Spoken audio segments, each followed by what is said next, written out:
Hello guys, welcome to my channel for new battle report. So this is the first round of the knockout stage of the WTC. As a reminder, I came out on top of my group and now I was playing against Parel from Poland. It was the round of 32. So he was playing Orcs Goblins and I was featuring my ID obviously. This is my list again. You can play pause if you want to have a look at it again. And this is my opponent's list with a couple of notes.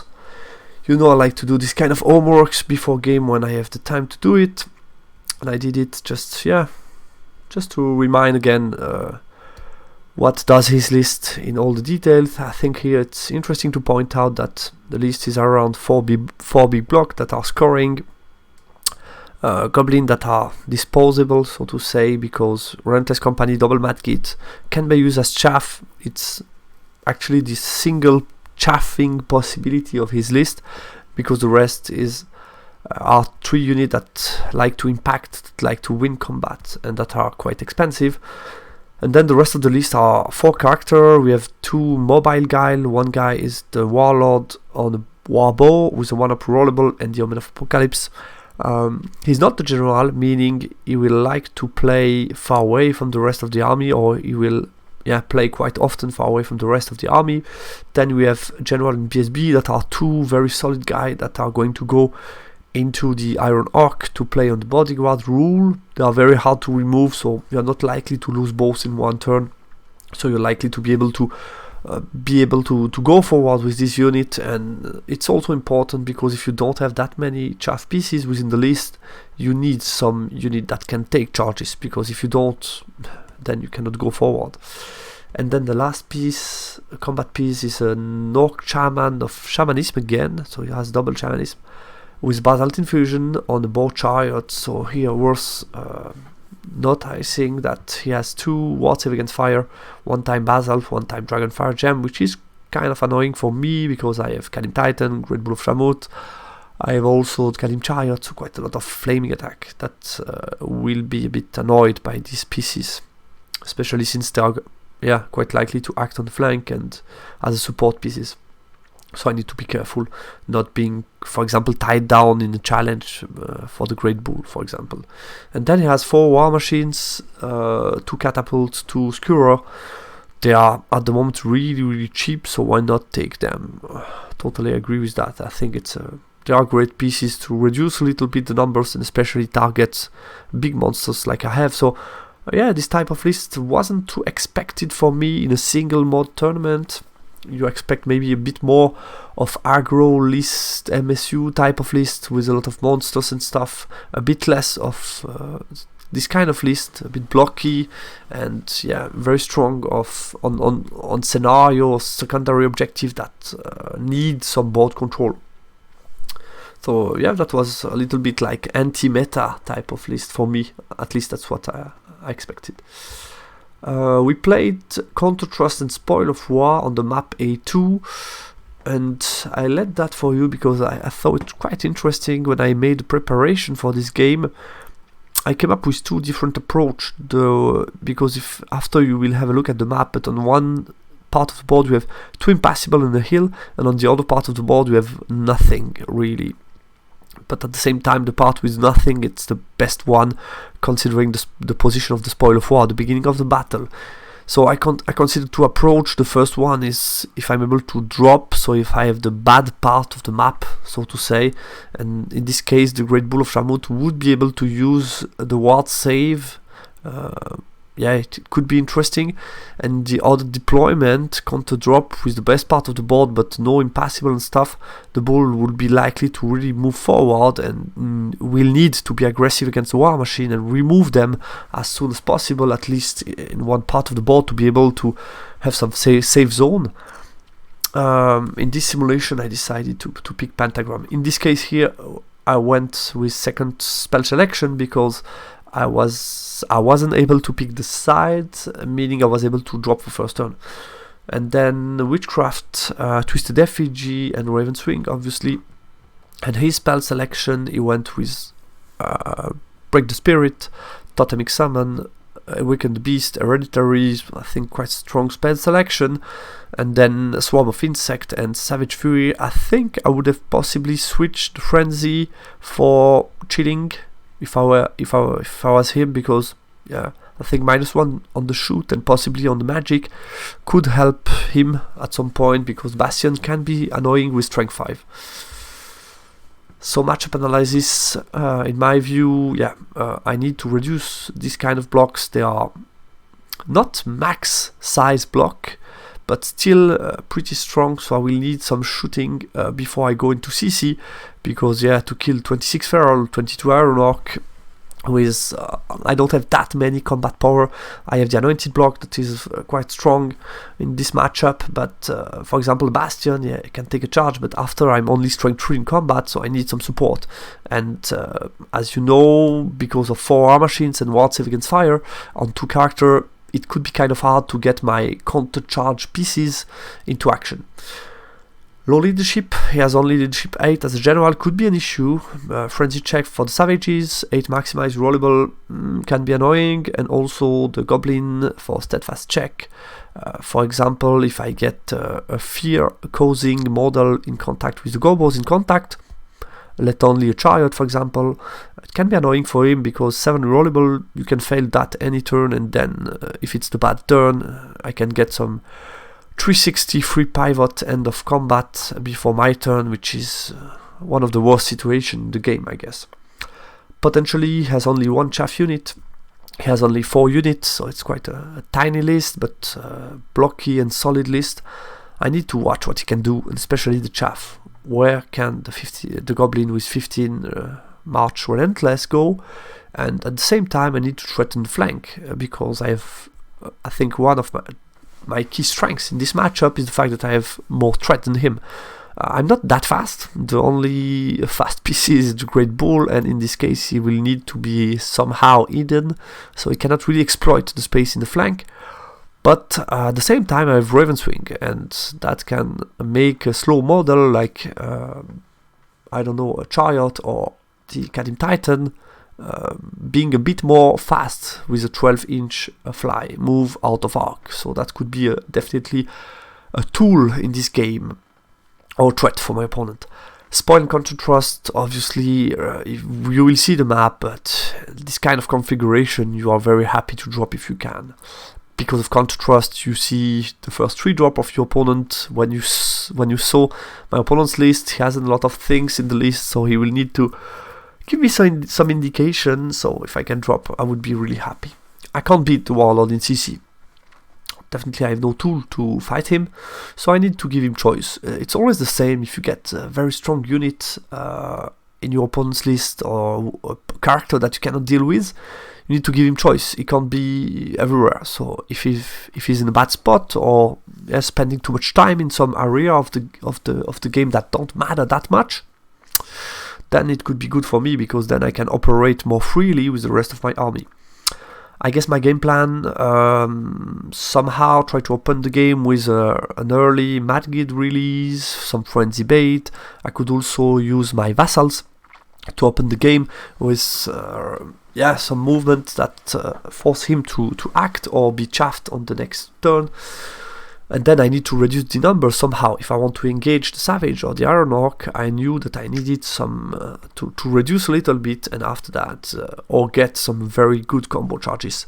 But I need to engage CC in my terms. If he charges me, it must be for good reason, meaning that I get a sufficient counter charge that is enough to break him after. So yeah. Deployment. So he run the roll for side, and as you can see, we got here an impassable on the left, impassable on the right, and the hill in the center, making the grab of 2 spoils kind of hard if you are in this part of the board. So obviously he took the top here, and I decided to drop for first turn. So I started with a big line of vassals, which is something that you will often do on Counter Trust, especially if you start. Then I think my opponent puts his Iron Orc on the forest here, or maybe the Goblin first, not sure. One of these. After that I positioned something on the right. I wanted to further create space on the right, because I knew I could start and I wanted to be really high on 2 spoils, and this one is the less accessible for me. So I put the chariot on the right because I was also eager to see if he was going to put straight the cavalry on the right or not. So I just put the chariot. After that, I guess, yeah, he put second big unit and then war machine somewhere in the center, and then I was able to drop for first turn. So I put my Kalim Titan here on the left, Great Bull here, second unit of Vassal with Relentless, my Anointed Star, Bastion unit, bow / spear and shield, Vassal levies with the Mage, Chariot, and the 3 Anointed, and the second unit of Vassal with Relentless, paired weapon. My opponent put his character on the Chariot, big block of Savage Orcs, big block of Goblin, Iron Orc with both BSB in general, Bolter, Catapult, Bolter, Warlord within the Orc Cavalry, so Bow Boys. Mounted at Basher, I guess it's a new name. Mounted at Basher. So yeah, my idea at the beginning was I knew the cavalry can either be on this flank or this one.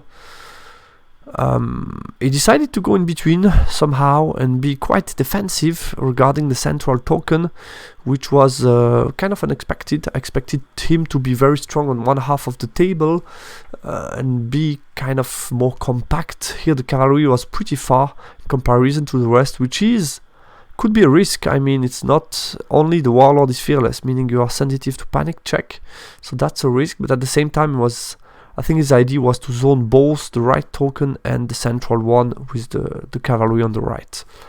So my first turn, I decided to grab the opportunity and give him some long charges and yeah, be on 2 spoils turn 1. So that was the idea.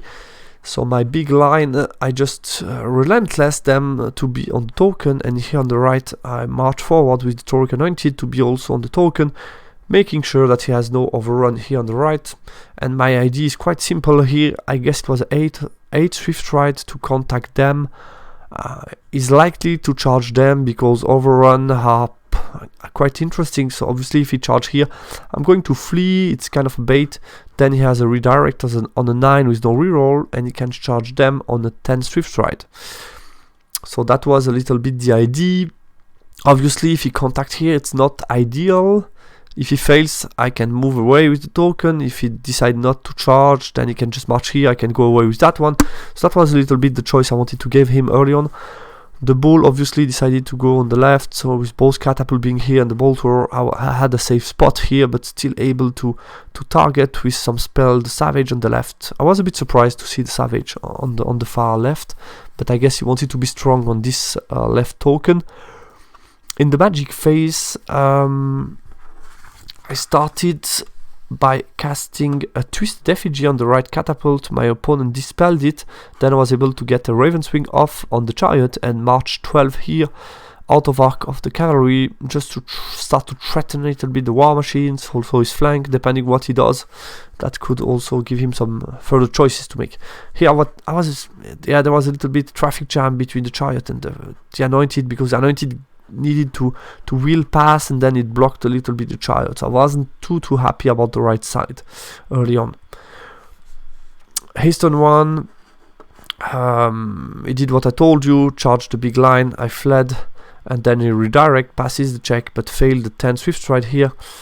He rolled pretty low, he would have failed as well against them, and here the charge was too far for the Iron Orc. It was an 11, so too far on 2 dice.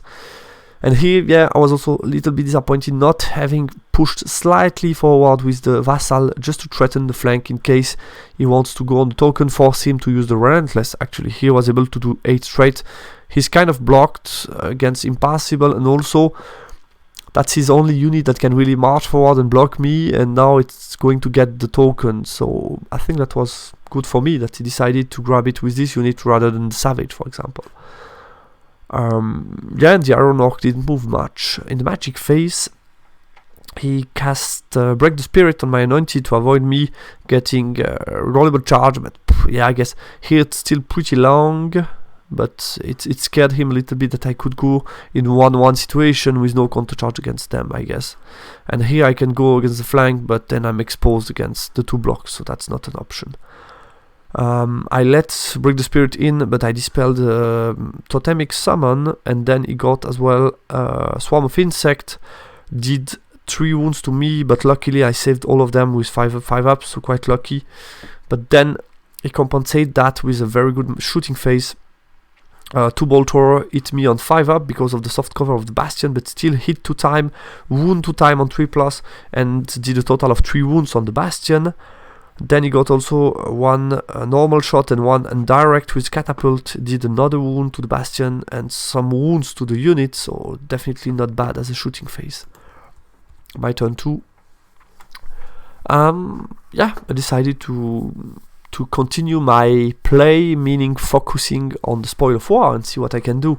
So here obviously the lack of musician is a concern because I was only able to grab and reform, meaning I lost movement phase virtually. I had to use my chariot as chaff, so I put it in the front, making sure that the character cannot go alone and giving a front to everybody. The Bastion, due to the failed charge here, was able to push to grab the central objective and also being within shot distance of the cavalry, which is good. Reform them to, just move them forward to shoot at the Bolt Thrower. They rallied, and the Anointed unit moved forward, in order to create counters for later stages for the Bastion, also support possibly on the left, just trying to continue push him backwards. And on the left, maintaining the statu quo at the moment, just moving slightly sideways with the Great Bull, just trying to get some angle, continue with the magic, getting within 24 of the chariot for Mark for Doom. So at the moment it's like that. In the magic phase, I've tried to put the Mark for Doom on the chariot. My opponent dispelled it because he has no ward save. Then I was able to get the fly move onto the Tauric Anointed, so I was able to move 8 this direction, which was really nice, considering the fact that they were still quite close to the mounted basher. And then also I got Twisted Effigy onto the right catapult, but I failed the breast weapon with 1 dice. The Bastion unit killed 4 mounted basher, which was nice, but no panic check still because the Lord has 3 wounds. The archer did 2 wounds to the Bolt Thrower, and I also killed with the Kadim Titan another savage. His turn 2, he charged alone with the Warlord and backed a little bit the mounted basher. Didn't want to get shoot to death by my Bastion unit, and here it just made a swift reform, move 4, trying to create some counter charge possibilities.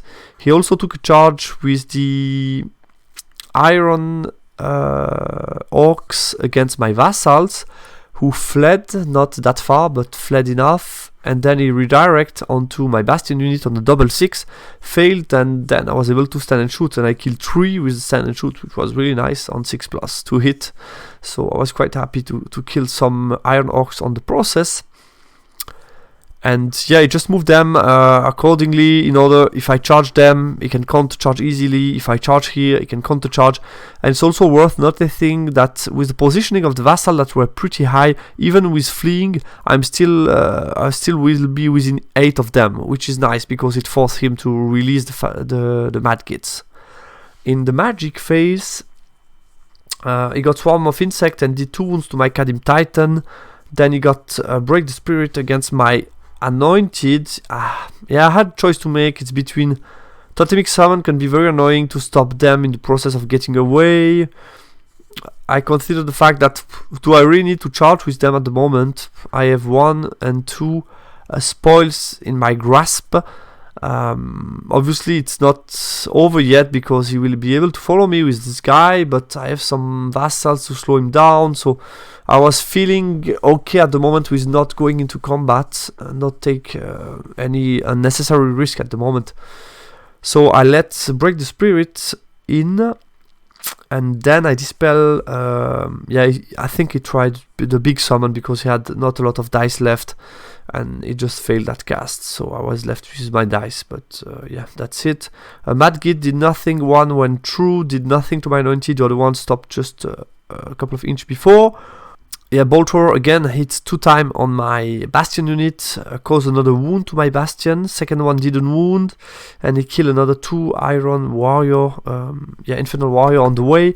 Catapult killed another few. Second catapult did I think an indirect shot and killed another 2 Infernal Warrior. Even with AP 0, it's causing so many hits that it's doing wounds.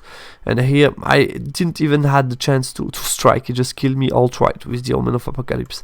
And for my turn 3, so yeah, I've grasped the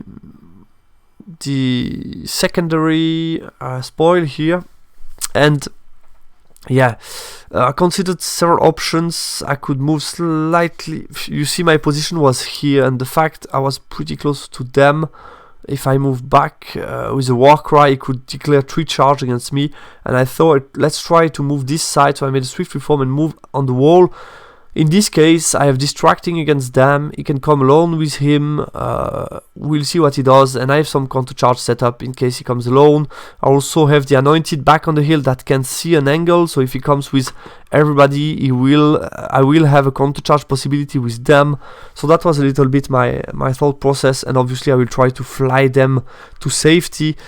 Because only 2 wounds remaining to the Bastion makes this kind of soft to kill. I mean, if it goes against me, you can kill it easily with defensive 1, resistance 5, and then also do some wounds on the unit. I'm not sure to stick so long with a spoil on me, so I would really love to move them backwards. Already these guys, they move 7. They didn't move 7 actually, because I was concerned of him moving 14, trying to push me here, but actually here I have plenty of vassals which have him. I should have moved a couple of inch more because this is mistakes, because him moving 14 here, meaning I cannot really move away with 7, and that's really stupid for me. I didn't calculate well enough to really go out of arc on the next turn, and I should have moved better here. Left part, I just reposition it to see also the gobos, try to put some pressure, but still behind, impassable, just moving left, right. I don't think he will really move forward, and in case he does, I can always move behind impassable, just leave him some minimize charge and prepare the bull in a counter charge position. So I was feeling okay. And also, the idea of the bull was to get some blast to clean the Madgits. That was the idea. Magic phase of my turn 3. I got breast weapon in onto himself, twisted effigy onto catapult was dispelled, and then I was able to get Raven's Wing onto the Bastion to move 8 back. So that was really nice. I left the spot here open to be in a good position for it, and then with the breast weapon I killed the Madgit. I misfire on the Kadim Titan, lose a wound, and I did 2 wounds, another 2 wounds to the Bolt Thrower with some shots from both. So that was really, really nice.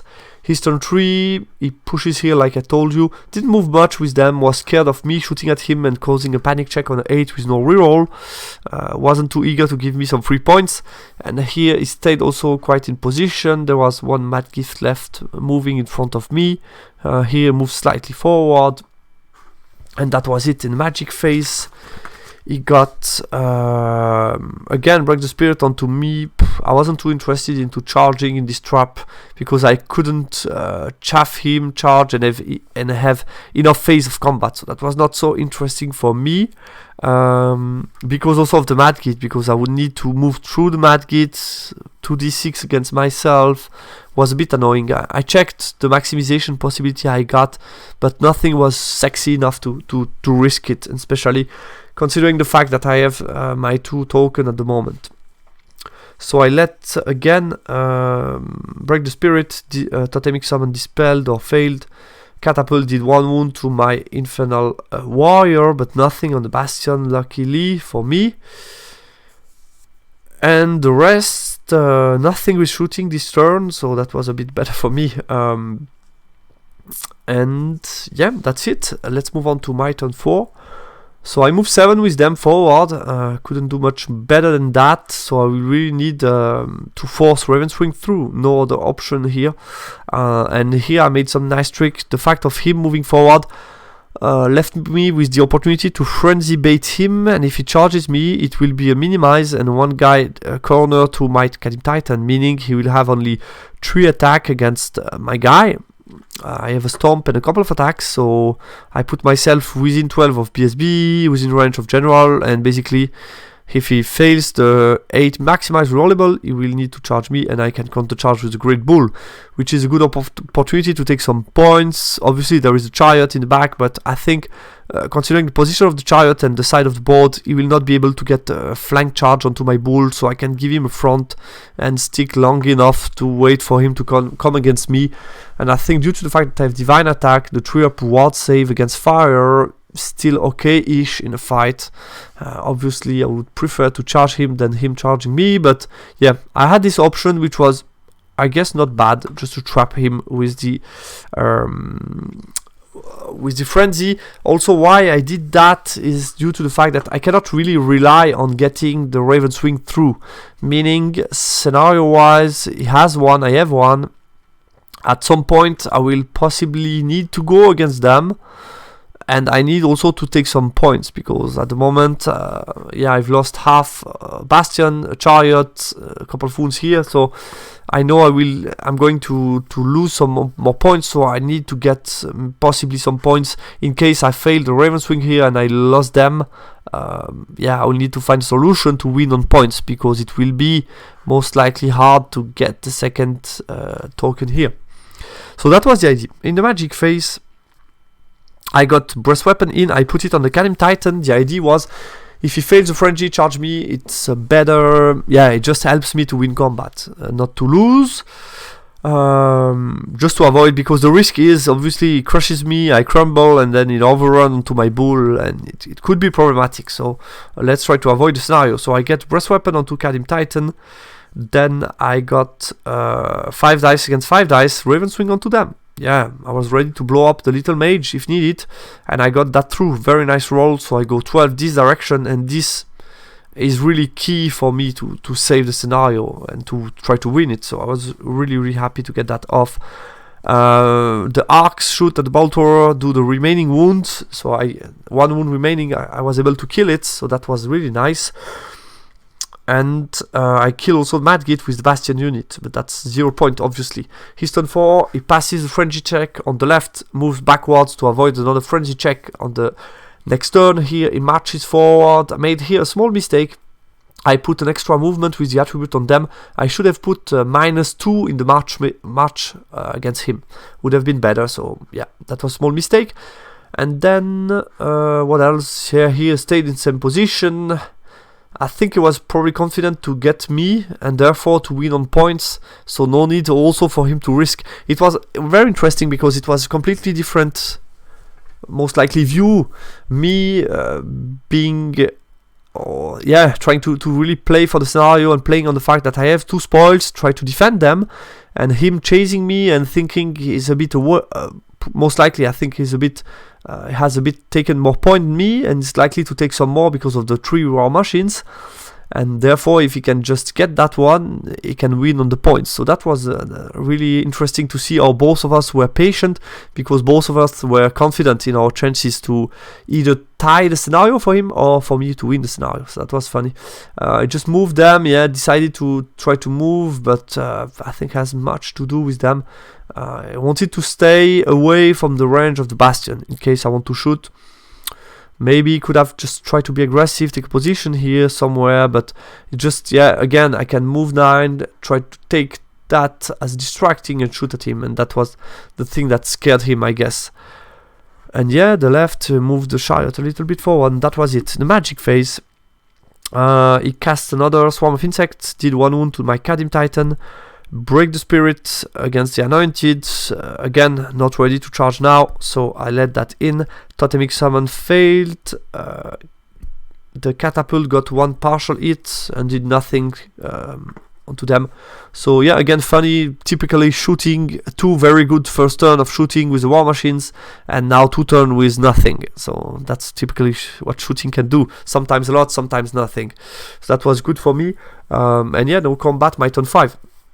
So my turn 5, move them forward 8. Conga line these guys, give front to him, meaning if he charge me, no overrun to anybody, no possibilities to charge them because of the wheel.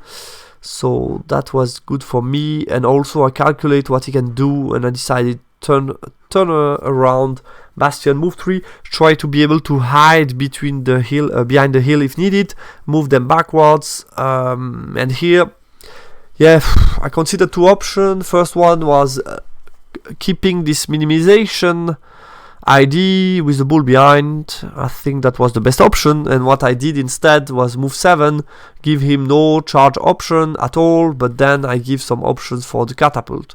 Problem is, he's worth a lot more points than the 2 remaining wounds of the Bastion, so it was really stupid for me to give him line of sight to all 3 war machines against the Titan.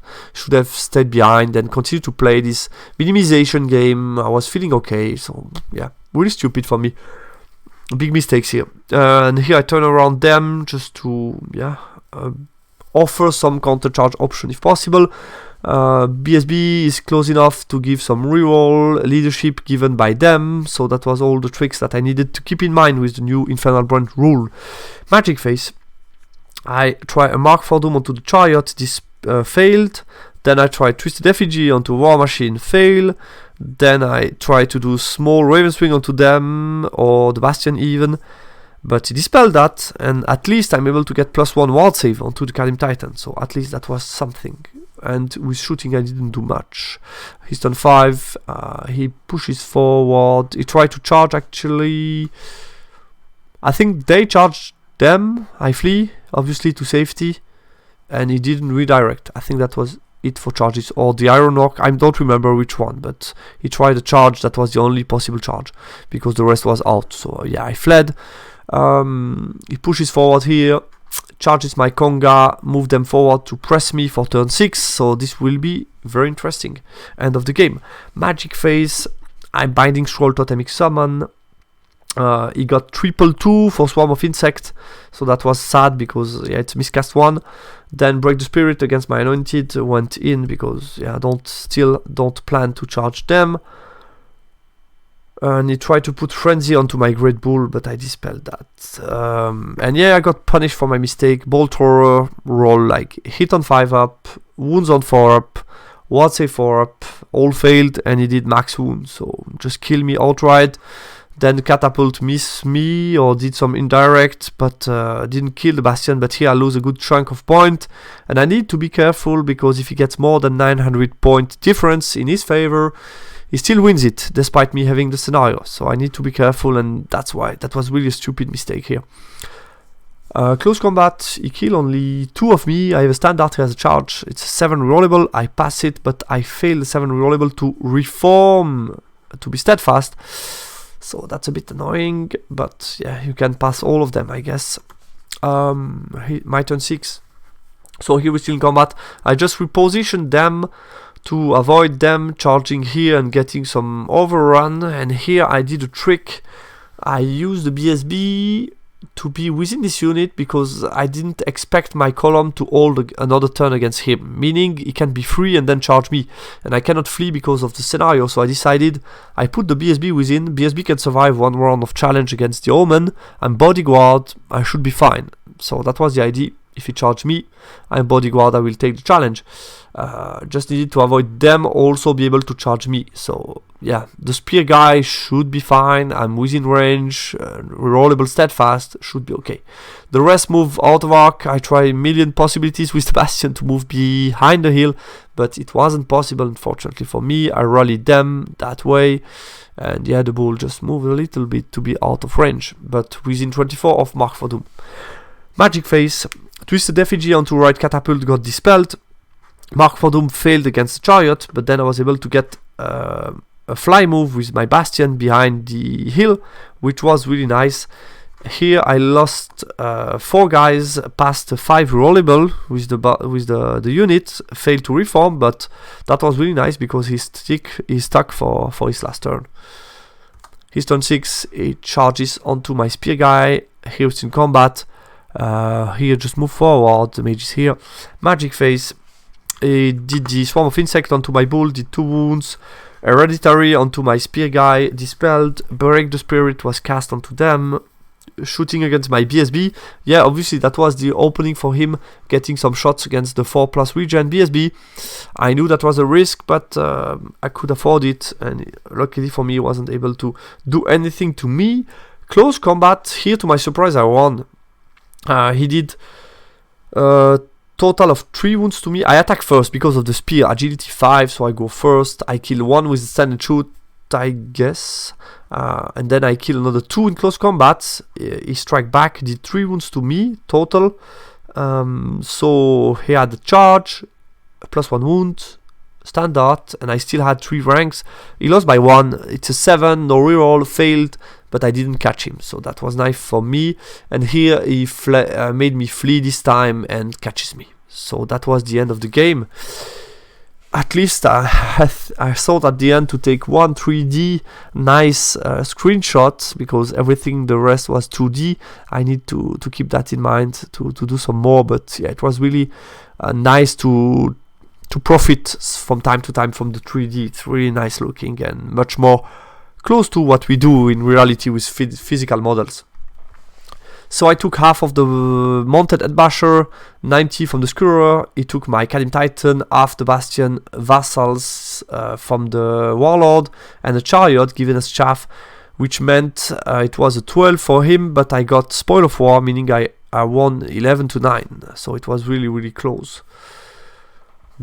Analysis. So the deployment, I think, since he was pretty deep around the center and even the right side, I was able to be in the front seat for the Spoil of War, because I was able to get into both spoil turn 1, forcing him to charge, and him failing on the right obviously was quite huge, because then you lose a lot of time. Game plan was kind of risky, but yeah, it was in order to exploit a little bit his defensive deployment, so to say. And it worked, but I made some minor mistakes that cost me, it didn't cost me that much actually, but it's more, the game was much more scary for me than what it should have been at some point of the game, because of small mistakes actually. And this kind of micro mistakes, if they don't happen, I should have been much more in control of the... not needing to force some 5 dice at some point. Overall, I was happy to settle it on the scenario and not get big fight against a blocky ONG. But yeah, there was still option to engage in the center, but I felt it was just not worth it as long as I got the 2 objective. Obviously, it was at risk because of the mistakes I made. It was a bit in a balance, and at some point I considered the fact that I should maybe engage in order to just take a bit more safety, take some more points from combat. 3 anointed, paired weapon escape on the right could have been slightly better, like I've told you. I could have used a couple of inch more and then be able to escape on the turn after. I think it was possible. At least 2 very important Raven Swing, maybe 3. So yeah, this spell was really key in this game. I forced it 2-3 times with 4-5 dice, and yeah, it did wonders for me in this game. Early range damage spike on the Bastion put some pressure on me, because the Bastion wasn't so resilient anymore after I lost like 4 wounds turn 1. So that put some pressure. Luckily for me, after the shooting didn't do as much. So that was good. The luck, regarding the list, I missed a lot the Magician on Anointed, because it was one less movement phase after I picked the token. So I think that was really huge here. Luckily I was able still to escape without that, but that was quite huge. And yeah, definitely when the Great Bull like here face a lot of war machines and stuff, and he's hidden, then the Occultism didn't do that much in this game. I was only able to do some small damage, but not that much. Yeah, I think my opponent, in my point of view, if I analyze his game, I think where he needs to have some regrets is more regarding the general approach, deployment, which spoil he wants to pick. Maybe even be in a more compact approach where you have I expected more to have the cavalry on the flank, picking the easy spoil where the impassable is, and then the 2 blocks in the center plus the 3rd block to try to chaff. I think it's not the best for him to pick the spoil with the only unit that can chaff me or generate some traffic and open the game. Limited somehow his option later on, and I think when he wanted to react and create stuff, it wasn't possible anymore because it was at risk that the goblin would just give me a free spoil of war. So I think that was also a problem. But yeah, thanks a lot, Pavel, for the game. It was really interesting and very nice to play against you. Thanks a lot for this game. So guys, that was it for this round of 32. So I'm qualified for the round of 16. I will play against Vampire Covenant, so I'm looking forward to show you the battle. Thanks a lot for watching. Talk to you soon on the channel. Bye bye.